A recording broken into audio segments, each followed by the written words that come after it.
Call this meeting of the Joint Standing Committee on Government Organization to order. The clerks have taken a silent roll and we have a quorum present. And with that, I will look to the co-chair for a motion. I move that we approve the minutes. If everyone's had a chance to look at the minutes in your packet, if not, we've got copies of the presentation and some minutes up here. If we don't have any questions, all those in favor of acceptance of the minutes from our last meeting, please signify by saying aye. All opposed, nay. Ayes appear to have it. Ayes do have it. Minutes are accepted. Our presentation today is from Cabinet Secretary Chelsea Ruby, our Secretary of Tourism, and she'll come up and present her presentation for us.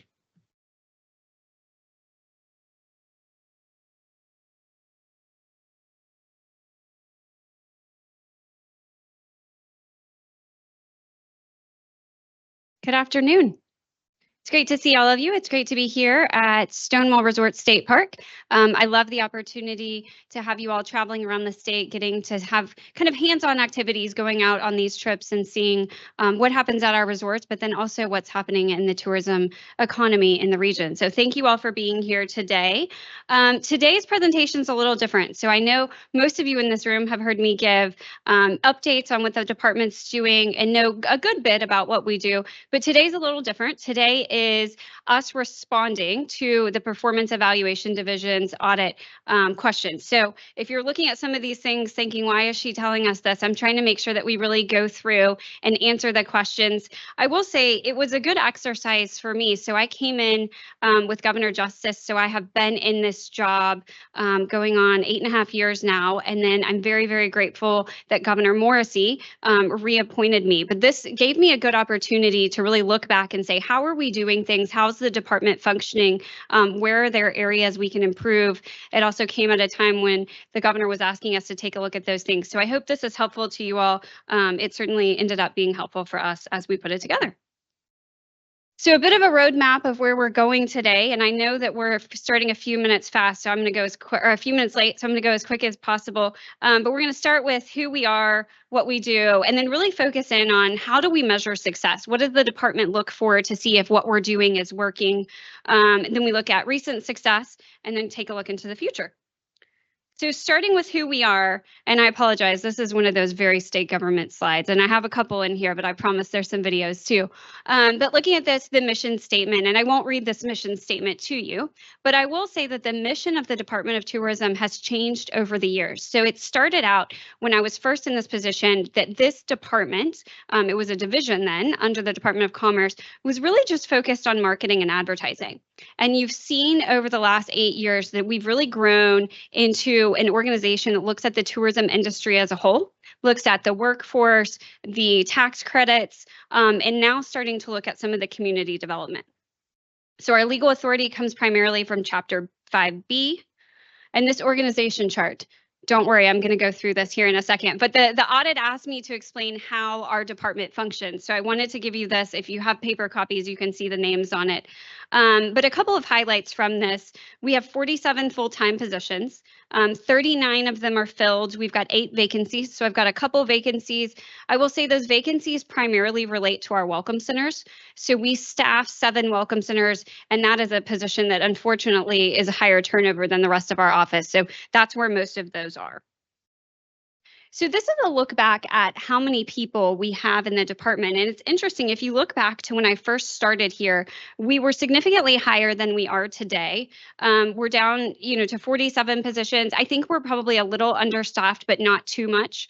But this is interesting to see because as you'll see in the next section, our budget has grown substantially, but we have not grown it through employment. So we're, I think, doing a good job of really keeping that ratio balanced.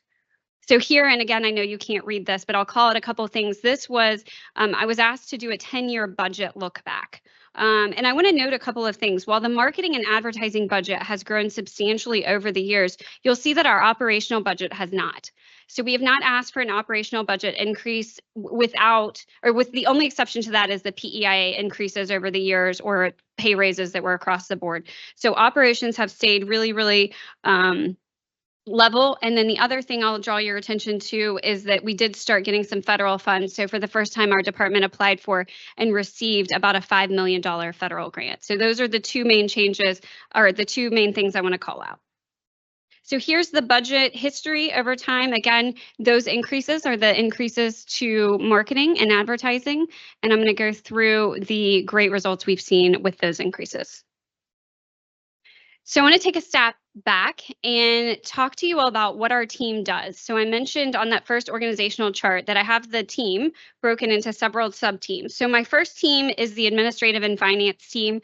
That one's pretty simple. It's exactly what you think it is. They look at our budget, they handle payables, receivables, all of our contracts, but a couple major projects that group has taken on in the last couple years, we converted to a completely paperless system.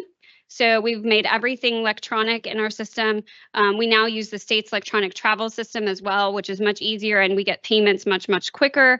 And we did an overall fixed assets audit last year where we actually went around and found every single thing on our fixed assets and made sure that was cleaned up. Another team that we have is our creative and brand strategies team. So this team is the masterminds behind the advertising that you see. So they're creating all of our paid advertising. They run our public-private partnership program. A couple recent projects from this team. We currently have a takeover of the DC Metro Center station, downtown Washington, DC, right there at 12th and G. If you go down in that station, it's completely taken over by Eastern Panhandle Advertising. I'll talk more about that in a minute, but it was a huge buy. I think there were over 200 ad units that had to be all designed. It's seamless. They're beautiful. I'm very proud of it.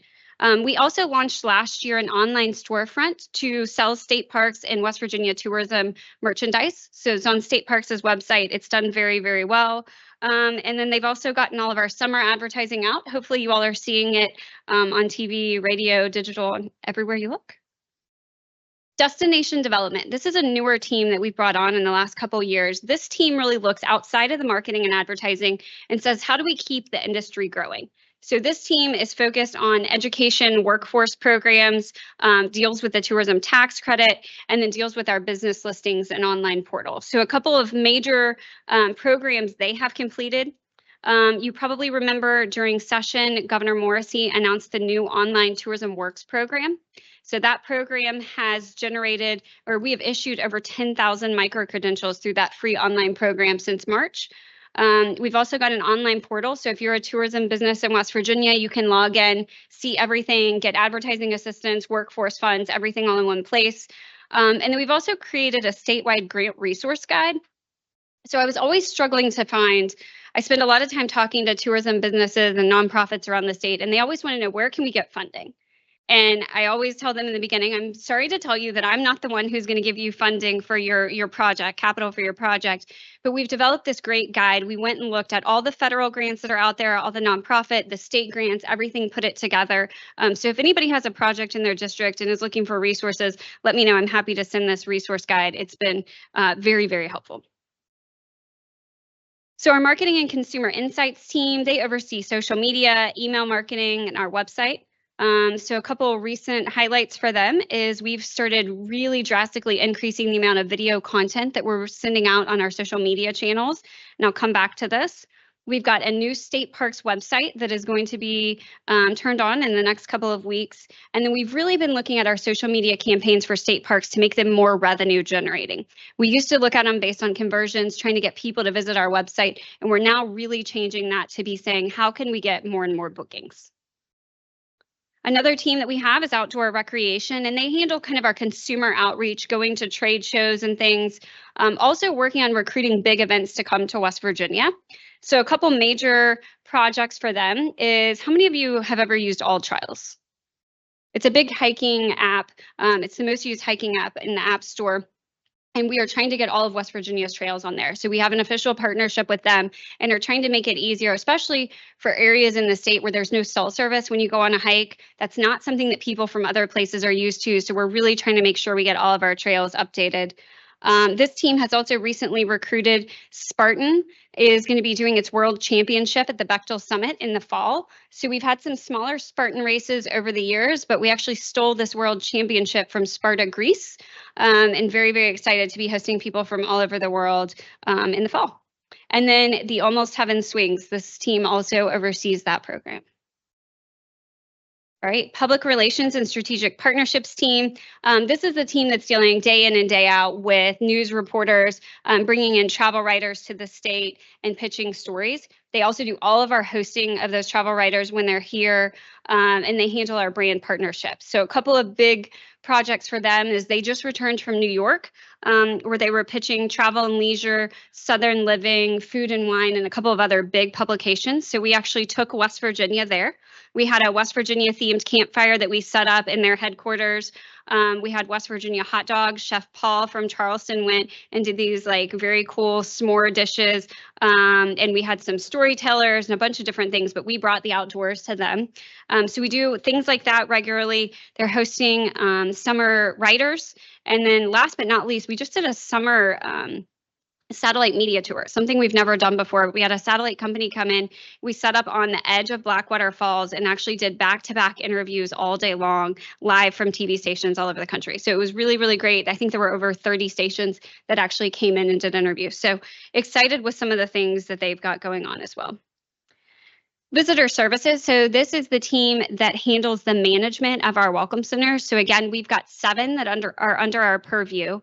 And the way this works is Division of Highways actually owns the buildings and they maintain them, but we staff them. So we're the people there providing the travel advice, handing out things, and having the one-on-one relationship with customers. This team also oversees our call center and handles all of our vacation guides. So enough about our teams. Let me tell you a little bit about what we do. So this map shows where all we're advertising. So we're advertising all across the United States. We really focus the concentration of our advertising in about a 4 to 5 hour driving distance from the state's border. So if you can get here 4 to 5 hours, we are marketing to you. We've also got a couple places where we have direct flights. Those are areas that we've added in over the years as our budgets have grown. So just for a reference, when I first started, we were looking at a 2-hour driving distance. So if you were 2 hours from the state, we were advertising to you. As you all have invested more money in tourism, we went to 3 hours, 4 hours, 5 hours, and now we've added on these additional markets. We also do some limited advertising internationally, and then all the way across the country, we will do some interest-based advertising. So if you're a rock climber, but you live in Colorado or Wyoming, you would be getting ads geared towards rock climbers. So this is a broad representation, but the dark areas are where most of our advertising is. So is there anyone in here who hasn't seen a tourism ad on TV? Good, because I was going to ask, were you watching TV? So you all see a lot of them in the state, and we have a couple of different things that run in specific markets that don't run in West Virginia. So I wanted to give you a sneak peek at this one. So our 2 biggest markets and our 2 fastest growing markets are Washington, D.C. and Pittsburgh. So both of those markets are very, very different in crowds to West Virginia. So in those markets, we're really hitting messaging due to our survey research that's telling people they can escape the crowds and come to a more remote place, turn off their screens, and really enjoy West Virginia this summer. So our summer campaign relates to Screen-Free Summer. So here's an ad that we're running just in those 2 markets. You don't need to screen. Close your eyes. Imagine you're in the forest. Notice the sound of a waterfall, the smell of the trees, the cool breeze on the country roads, birdsong, all nature, no notifications. Screen-free quality time. Almost heaven, ain't it? Now, open your eyes and start planning your next escape in West Virginia. So really excited about that one. It's different. It's very, very different than anything we've ever done, but I hope that you have that stuck in your head for the rest of the day and that everybody who sees it does. But as we think about how to promote screen-free summer and getting people to really disconnect and come here, you have to get creative in thinking about how do you do that, right? Like if you're telling them to look at your screen to plan your screen-free summer, it doesn't make a lot of sense. So we're excited about this. It's been running a couple of weeks and we're seeing good results. So a couple of other things that we're doing, especially in those bigger markets where things are more concentrated and there's a lot more traffic, is we've got these outdoor boards that you see on like bus shelters and places. This one is actually in New York. And you see, we try to keep animation so that we catch their attention if you're walking by, and highlight different places all across the state. Again, here, these are the bigger cities are all moving towards electronic big billboards. So this is an electronic board that is running in some big cities as well. Same idea. Get off your screen, come to West Virginia. But I love this one. And again, with the fog and stuff we're seeing in our testing, that it really gets your attention. It kind of stops you. It's not just a static image. So we're excited about these as well. And then these are a couple of different just ad samples that we've got. Garden and Gun. If you subscribe to Garden and Gun, you've probably seen this in your edition this month. We've got a similar placement in Afar. Here are some different digital ads that you might be seeing as you're scrolling. Again, these are really targeted based on where you live, what your interests are, what things you're searching for. So my guess is some of you have seen some of these.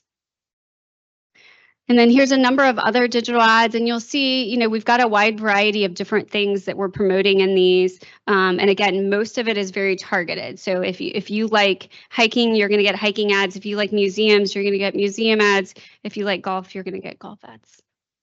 A couple of other big partnerships we're doing. So Outside Magazine, we see a lot of interest from folks who are subscribers or who visit their website. So we've got this takeover on their website that's currently running. This was a really fun one because they actually sent their writers out to West Virginia to see what they thought their readers would be interested in, and they helped us put together this content, and it's a stunning piece. Another thing that we've started doing the last couple of years, again, as you all have allowed us to increase budgets, is we're doing some sports sponsorships. So you may have seen us in the background. If you watch any of these sports teams, you can see these two pictures over here show you some of the placements. And then this first video, which I'll play, shows you this year, we're also doing sing-alongs in the stadiums. So this is what runs at various timeouts and stuff in the games. Take me home.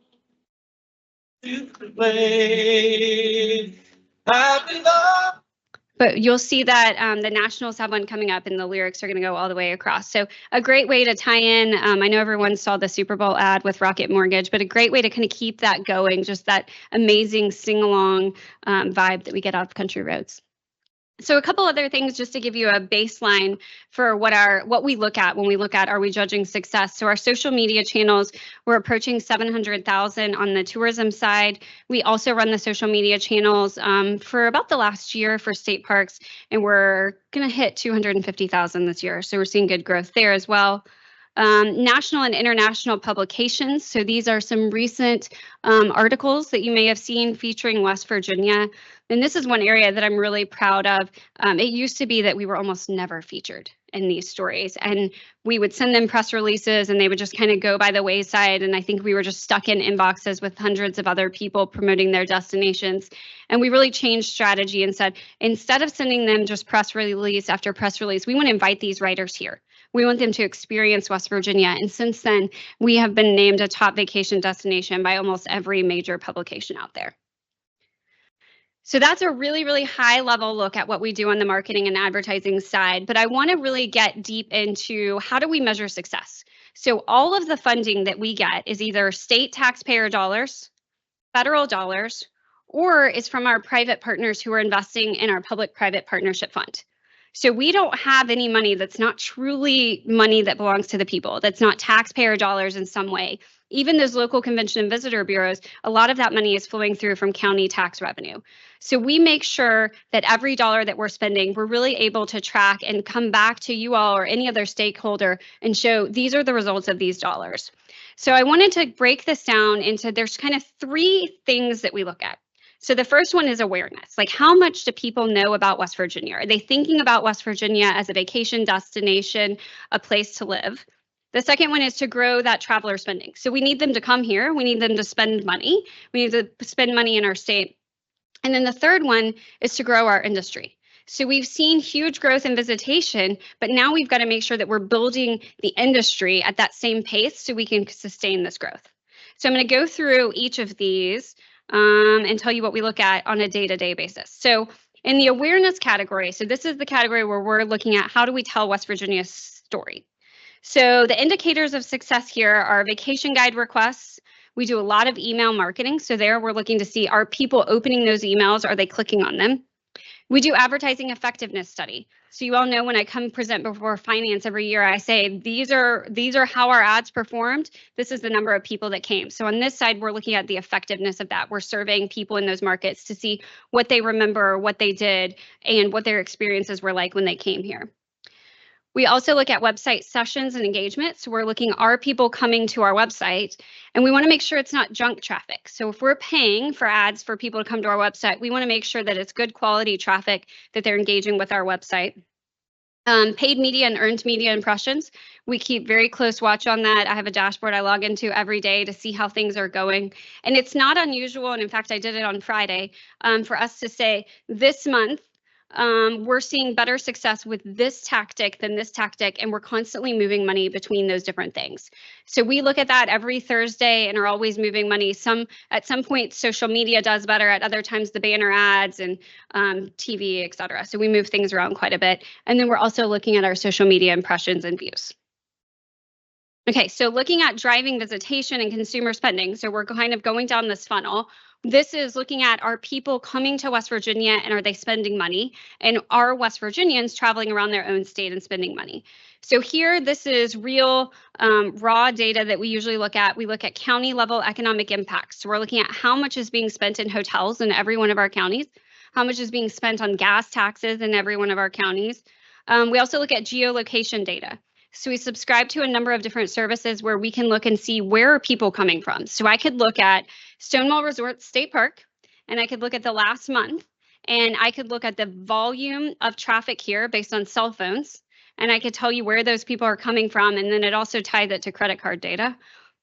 So we're able to, we can't figure out, who those people are, but we get a really good idea of where they're coming from, what they're spending money on, and where do they go before and after this, which is a really important part of this for us, is trying to lengthen that average stay. So we also have traffic counters at our welcome centers that we look at. We have access to all the data for state parks, so we're very closely reviewing the occupancy and rates at the state parks.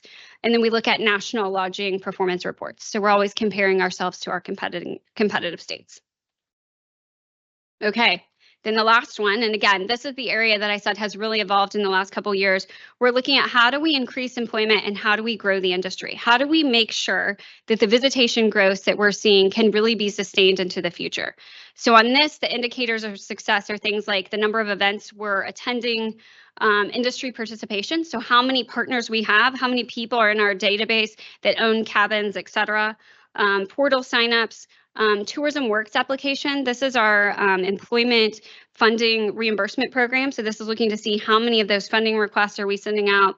New business meetings, seeing who are the new businesses coming into town and into the state. We look at tax credit applications for the Tourism Development Act tax credit, and then we look at the number of people who are investing in our public-private partnership fund. So I know that was really fast, but I'm going to go back through those three areas again and kind of walk you through the success that we're seeing there and some of the areas where we think there's improvement.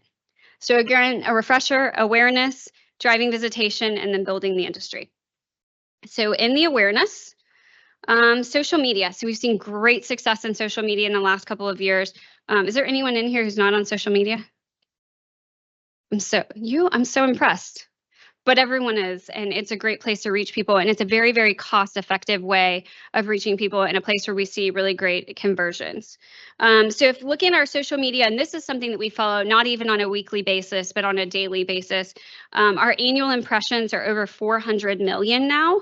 Our video views are almost at 100 million, and this is a 50% increase over the previous year. So we were doing a lot of static posts, and we finally switched over to doing daily reels, which was a huge increase in work on our side, but the results have been phenomenal here.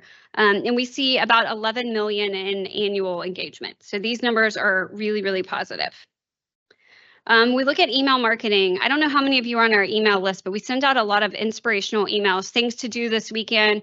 We deal with fairs and festivals there. We also promote things like the West Virginia Waterfall Trail, the Almost Heaven Swings, all of those fun projects. So in the last year, we've sent over 6 million emails. We've got about 70,000 clicks. So for those going out on a regular basis, we're really happy. That's something that we've really been able to get more sophisticated with our email marketing to really start changing where, it's going to say the person's name when it sends the email, doing a lot of customization based on where you live. So if we know that you're close to the Eastern Panhandle, we would show you Eastern Panhandle content. If we know you're close to Charlotte, it would show you more Southern West Virginia. So we are doing a lot here and are seeing great results. So I mentioned social media a couple times, so I wanted to show you some of our top performing reels just so you see what people are connecting to most. Some of these things, like the West Virginia Day one, I think won't surprise you. But the other three I thought would, because they're a little bit different than what we've done in the past, and they've done very, very well.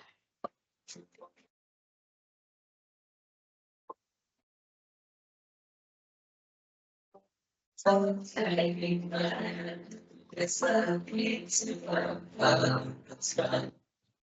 so that's one.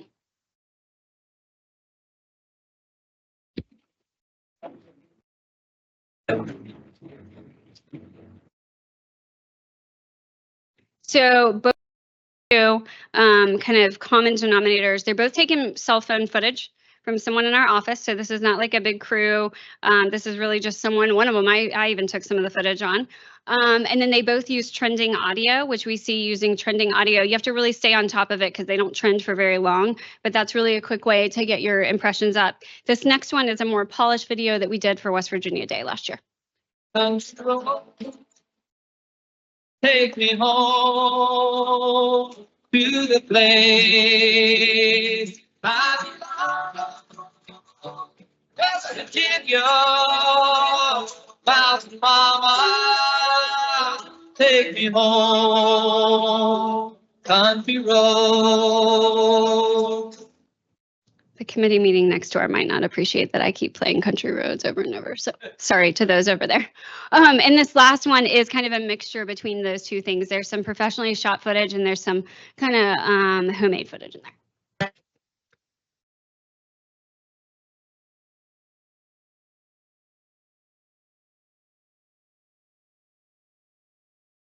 So again, that one was like, it's not the best clip that you've ever seen. It's kind of shaky and bouncy and you wouldn't think that one did. But I think that one alone had over 300,000 views without any paid advertising. So we're really seeing that these are great ways to keep getting out more and more content. We see that the trends change. So for a while we were seeing that there was a huge trend of like top 3 places to stay in West Virginia this weekend. And then now people kind of like this, like just chill music and pretty places. So it changes faster than I can keep up with it, but we've got a social team who's really doing a great job on this. Social's more than just posting the pretty videos. I wanted to include here, we do a lot of feedback. So we get all kinds of comments. So whether they're social comments or reviews on the state parks or reviews on the Welcome Center, we have a team who's constantly responding to these, answering questions. You wouldn't believe it, but we get thousands of people that call us and say, what color are the leaves going to change in this place on this day? But people who are traveling from other places really want that kind of local input. They want to know locally where are the best places to go, and we want to make sure we continue providing that. So increased visitation to our website. We continue to see increases each and every year. Last year, we had a little over 4 million unique visitors on the site, which was about a 10% increase. So I wasn't sure we could keep the increases going on this, but we have been able to. Vacation guides, I know you all have vacation guides. I think I passed them out a couple of times during session, but we continue to get more and more traction on these. You might remember years ago, they used to be sort of like a phone book. Like they were kind of a cheaper product. They were black and white. It was a bunch of ads. It was a bunch of kind of listings. We've gone to this full inspirational content, have actually invested more in this piece. So this is something where as the budget has grown, we've invested more. And each year we order more of these and each year we run out. But there were 164,000 online requests. So people go to our website, they request them, we send them out free. We use a sheltered workshop in Charleston. They get them out within a day or two and people get them at home. So this is one area where I think we've seen that a measurable increase in quality has really increased the results that we get. Okay, so that's kind of at the awareness level. So we're seeing great awareness, and the good news is we are seeing it translate into visitation. So some of you have seen a couple of these slides before, but I'll start with state parks.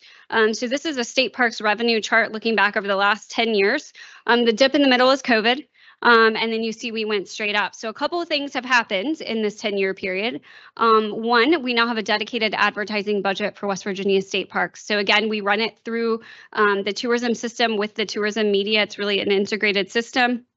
We've also put over $250 million into the state parks. So some of those projects that have been started in recent years are finishing up now, but we have upgraded every lodge and almost every cabin. So seeing great results here on the state park side. And I'll also report that we saw about $15 million in online revenue last year. Okay, so economic impact, kind of stepping back from state parks and looking at the entire state. So we see each year now 8.7 billion in economic impact. So those of you who've been around a couple years now probably remember the year I passed out the buttons for 5 billion. It's kind of a collector's item now. I've given you so many buttons, but I remember that was a really, really big moment, and now we're up to 8.7. So this has really taken off and grown. One of our best milestones, I think, was last year when we surpassed 1 billion in tax revenue generated from visitors in the state. So that was our first year to go over 1 billion.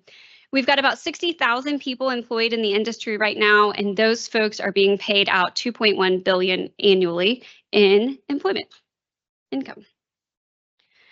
So we're a leader. And I know I've gone through some of this, so I'll go through it quickly with you again. But if you look at the country, unfortunately, the tourism industry is forevermore going to compare to pre-pandemic levels. So if you look at the nation as a whole, today, compared to 2019, the nation has grown 9% in visitation spending. If you look at West Virginia's numbers and you look at 2019 compared to today, we've grown 23%. And if you remember that chart a couple slides back, 2019 was actually our best performing year in the state's history that year. So we've only gone up since then. So very, very happy with where we are. Here's what it looks like on a chart. Again, very similar to the state parks revenue numbers. You see that our numbers were starting to trail down. We were an underfunded tourism state. Then those numbers went up directly correlated to the budget increase in 2017 when you all tripled the state tourism marketing budget. Again, there was the COVID dip, and then we've gone straight up since then. So really, really appreciate the investments that you all have made in tourism. I know that there are a lot of choices, and every single person that comes to see you because they want more money in their agency's budget or their project. But this slide really speaks volumes to the payoff on those dollars. So if you're wondering what is the impact in your area, and hopefully you can see it on the printouts. If not, anyone can text me or email me and I can get it to you. But we make sure and do an economic impact on a county level basis so that you can see from year to year what people are spending in your county and also how many direct tourism jobs there are in the county. On average right now, we're seeing about 17 million spent a day in the state. And if you look at that and convert that to tax dollars per household, we are generating $835 per household in tax revenue each year. So that's growing spending. And then if you look to building the industry, we see things that are similar. So if you think back to investment in the tourism industry 4 to 5 years ago, it was really just getting started. Because if you remember what the traveler spending looked like, we were on the decline. And then there was this huge investment by the state in marketing, and we started seeing the visitation go up. And then shortly after that, we started seeing more investors in the state. We started seeing employment go up. So I want to walk through some of these things. One thing I mentioned earlier when we were talking about budgets, that we haven't just grown our budget through state funding, but we've gotten federal funding. We've also gotten private funding. So this is the amount spent in our public-private partnership program by year. So we started the program in 2018, and you see that first year we had 1.3 million spent, and last year we were at 7 million. So we're really growing this by giving advertising assistance to our partners and in turn getting those funds into our state funds as well. So since the beginning of this program, we've had 130 partners participate and have collectively spent over 30 million with them. So this is what their portal looks like. Portal registrations, I know that sounds kind of like an insider term, but what that really is that's the number of tourism businesses in the state who are working with us on a regular basis, who are logging into our systems, participating in our social media, participating in our webinars, and other things. So we continue to see increases. We continue to have new new companies investing in the state and other ones expanding. So some of those ads from that cooperative advertising program, and again, this is an advertising assistance program. It used to be a grant program. So it used to be that when there was a tourism business who wanted to advertise with us, they would go out and purchase advertising and we would cut them a check for a portion of that advertising. So it was a reimbursement model. We switched it over to this public-private partnership fund. What it means is that basically people can buy into this advertising that we're doing. So right off the top, they generally get a 20 to 30% discount because we're buying so much more media than they are that we get it at much lower rates. It also entitles them to be able to use our branding and trademark, the song, if they're doing TV or radio. And then we are helping them put it together. So it reduces that burden on those really small businesses in West Virginia. So here's some of the ads. You see a couple of different places. You see Rail Explorers in Clay County. You see Ace Adventure in the Fayetteville area, Visit Southern, and then Hatfield McCoy. Here's some more. These are digital ads. Again, these are partners ads. So they're coming to us. We are kicking in 50% of the ads. And this is what they look like. So you can see logos from all over the state here. This is the one I mentioned early on. This is a DC Metro Station takeover. This was actually one we did last fall, but again, there's one running. And I love this one because this one's actually from the Eastern Panhandle. So all the Convention and Visitors Bureaus in the Eastern Panhandle pooled their money together. Then they came to us, we matched it, and we did all the creative for them. So it promotes the whole Eastern Panhandle. If you can't see it from back there, it says just 1 hour away. So it was a great promotion, and it was a good example of why this program works. None of those Convention and Visitors Bureaus on their own would have had a big enough budget to go in and take over a metro station in DC. But together, this encouraged them to work together and then encouraged them to come to us, and we were able to match it with state funds for a really, really high impact buy. And then what we did at the state level is we also geofence these stations so that people riding the trains were also seeing our digital ads, and that hopefully at home they were seeing TV and radio. We also are working on employment growth. So I mentioned that we're 23% above 2019 in visitor spending, but I will tell you that we are only at 97% of the workforce. So we saw a big decline during the pandemic, and we have not fully recovered from that on the employment side. So what that means is basically we're serving almost a fourth more people than we had before the pandemic with fewer people. So this is something that I'm very concerned about, something that we've really been focusing a lot of efforts on in the last year. We got a federal grant, applied for and got a federal grant to really help us with workforce training. One of the first things we heard from industry folks is that they don't have any money to train the people that they've got.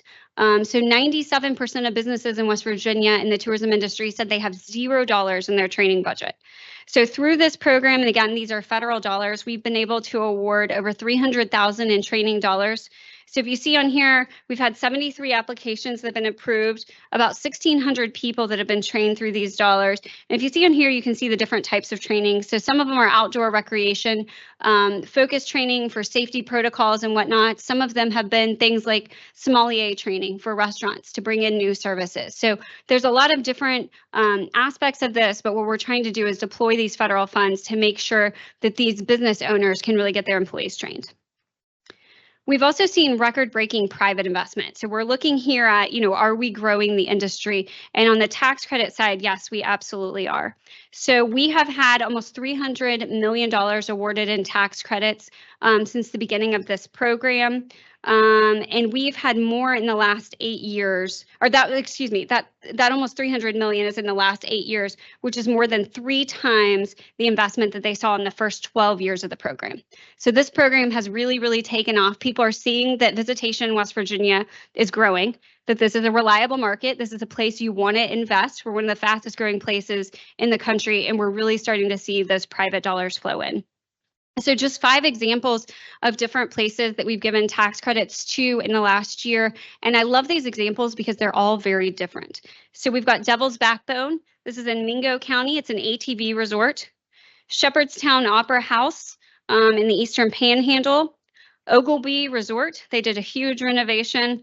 Ashland Resort, it's a scenic campground and cabin company in McDowell County, and then Fisher Mountain. So all very different things in different parts of the state, but this shows that this is a tax credit that's working really well for large and small businesses. What I like most about this tax credit is there's no way for the state to lose. So this tax credit, they only get a tax credit if they grow the sales tax base for that area. So if their business doesn't work, if they're not growing, which we've never seen, they don't get a tax credit. They only get that tax credit on the incremental growth. So I went through that as quickly as I could because I knew we were behind, but I want to take a second and kind of look to the future. So I hope what you've seen here so far is kind of how we function, what we're looking at as far as metrics for success, and then the success that we've seen in recent years because of your investment. So now I want to kind of switch gears and look to the future. So improvements on the horizon. So there's certainly things that we need to do to grow. There's certainly things we can do to make things better. So here's a couple of these that we're focusing on the tourism side this year. So we're continuing, Governor Morrissey has asked us to look really closely and see where are there efficiencies that can be made. So we're looking at those really closely, have taken out some outdated advertising practices we had, are looking for areas where there are cost savings. We're also looking to continue growing that public-private partnership fund. We are going to launch this year a trademark licensing program. So we get so many requests for people who want to put the West Virginia logo or the Almost Heaven on things. We've got people who are trying to sell it on their own and aren't going through us. So we've been working with a trademark attorney and are getting ready to launch a program similar to what WVU and Marshalls and other places do, where they actually really tightly control their trademarks and bring in some additional revenue. So that's something you'll see this year. We're going to continue expanding the workforce development programs. So if you're here tomorrow afternoon, you might see me out kayaking with students from the Governor's School for Tourism. We've got one from each of the 55 counties who's here, and that's a program to get students interested in tourism to start attracting more students to the industry. So that's tomorrow. Implementation of new advertising techniques. The advertising world changes every day. So staying on top of that, making sure that we're using the best technologies and we have the best team on that is something we'll do. And then we are going to make some big upgrades to the state parks online reservation system this year. So those are at a very high level improvements, things that we're working on. And then, of course, we are also merging with the Department of Arts, Culture, and History. So here's all the new things coming in and new projects that I'm working on. So on that side, I'll tell you, these are the three biggest things that I'm focused on right now with the merger of the two agencies. One is financial changes with OASIS. So there's just a lot getting the two agencies combined into one operating account, one unit code, all of those things. Operational efficiency. So looking to see, are there things that one department has that the other one needs, and how do we really combine them appropriately? And then we're also looking at kind of efficiencies and like combined operations. Like, what does that truly look like? What I don't want to do is just smash two departments together. We're really trying to see how do things like the destination development side on the tourism department really work with the community development done through arts, culture, and history. So spending a lot of time and a lot of brain power trying to figure out how those things best go together. But I look forward to reporting back on that in a couple months. And then the last thing, the last question on the list of questions I got is whether or not the department should continue. And I would say yes. So I appreciate your support on that. Appreciate all the support that you all have given us over the years. I know that I have come before almost every committee and asked for more changes, more updates, more funding. And each and every time you all have given it to us, and that's greatly appreciated. And I hope this gave you a look into how careful we truly are with those taxpayer dollars and the results that we're getting. So thank you again. I'm happy to take questions. Do we have time for questions? We're right up on the wall. Okay. Does anybody have a quick question for the secretary? Quick. And if not, I'm around until tomorrow.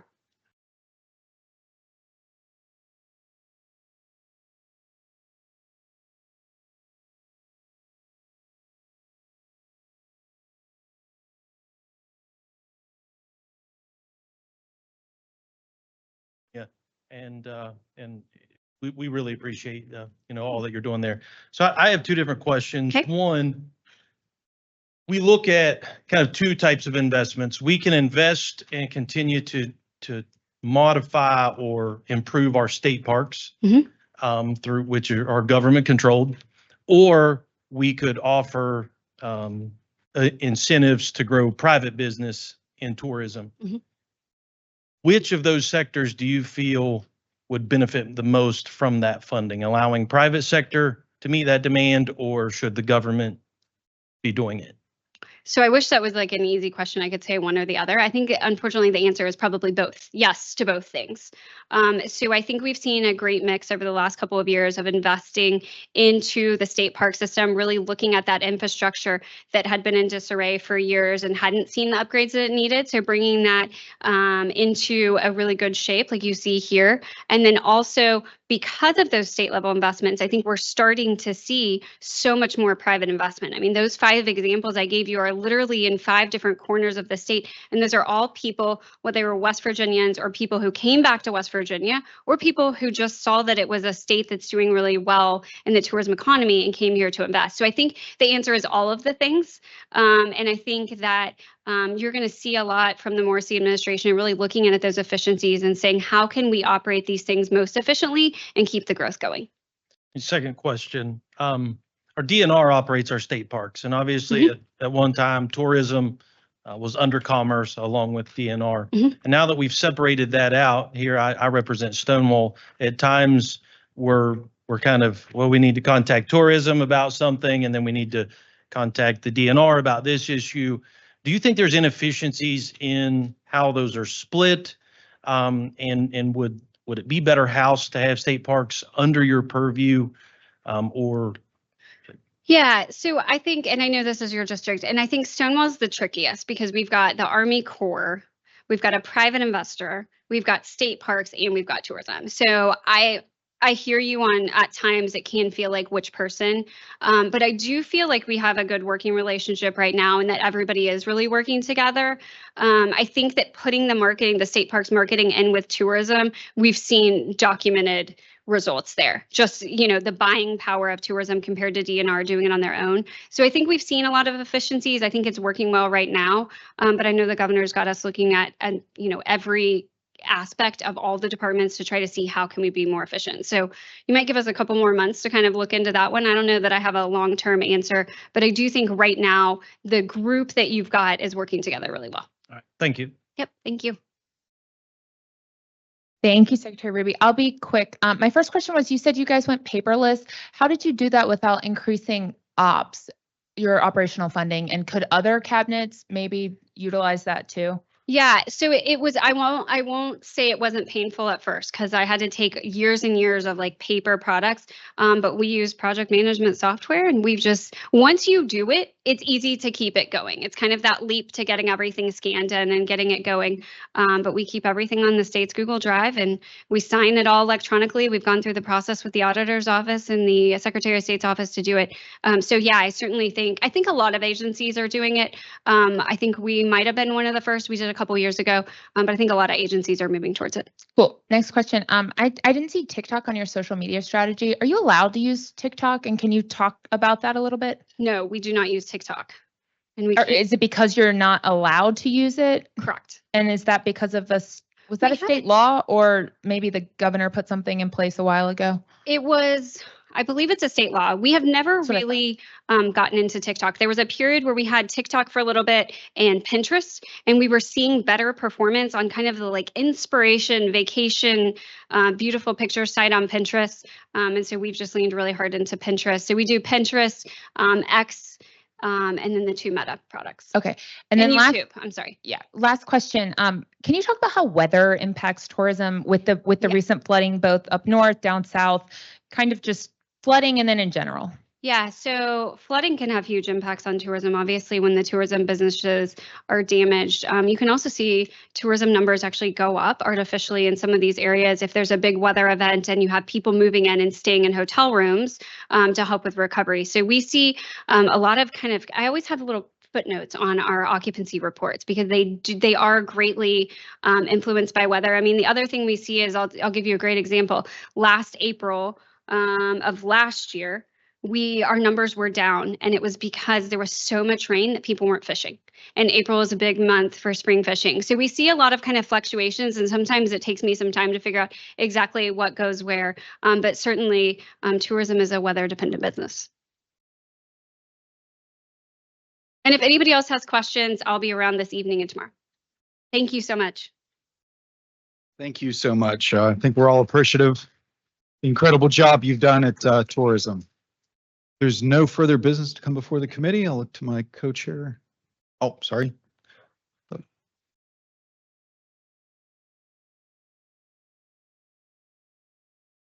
Thank you. Any further business come before the committee? If not, I'll look to the co-chair for a motion. Motion is to adjourn. All those in favor, please signify by saying aye. Opposed, nay. Ayes have it. We are adjourned.